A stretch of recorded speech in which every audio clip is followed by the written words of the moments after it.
Hi, this is LauraJthe.Treetalker with your weekly political forecast. Since there was this big climate conference in Brazil this week, I wanted to ask the tree oracle cards how the world's green energy movement is doing at the moment and where it might be headed in the reasonably near future.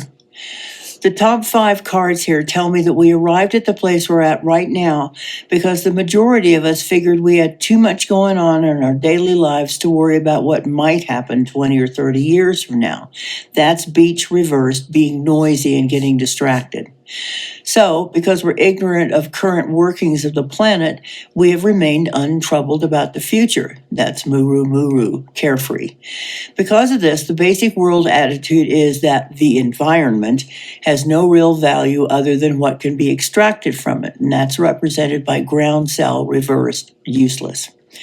But you can see in the live oak card, congregation, which indicates a gathering for a sacred purpose, that the folks at the climate convention do have their eyes on the ball and continue to press the case for doing something before it's too late.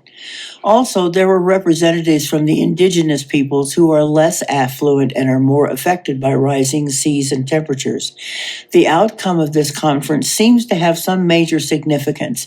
Because the indigenous peoples relate to planet Earth as our mother and believe that living here is a sacred privilege, they are changing minds.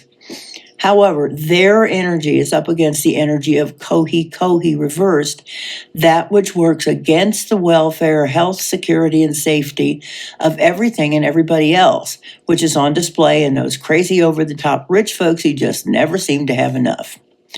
The first 3 clarifying cards represent the old guard, the power brokers who are mostly looking to deal with things in the traditional way, them in authority, making deals that benefit them and increase their wealth, while simultaneously agreeing to use their power to keep the new green energy movement stifled.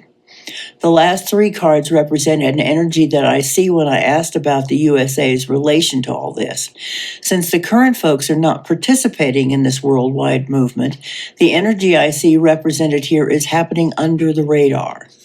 These 3 cards, hidden truths, creativity, and unity, indicate me that there are a number of people, scientists, environmentalists, and some rich people who still have souls, who are in the process of imagining and creating new technology for the time when the rest of the world is ready to receive them.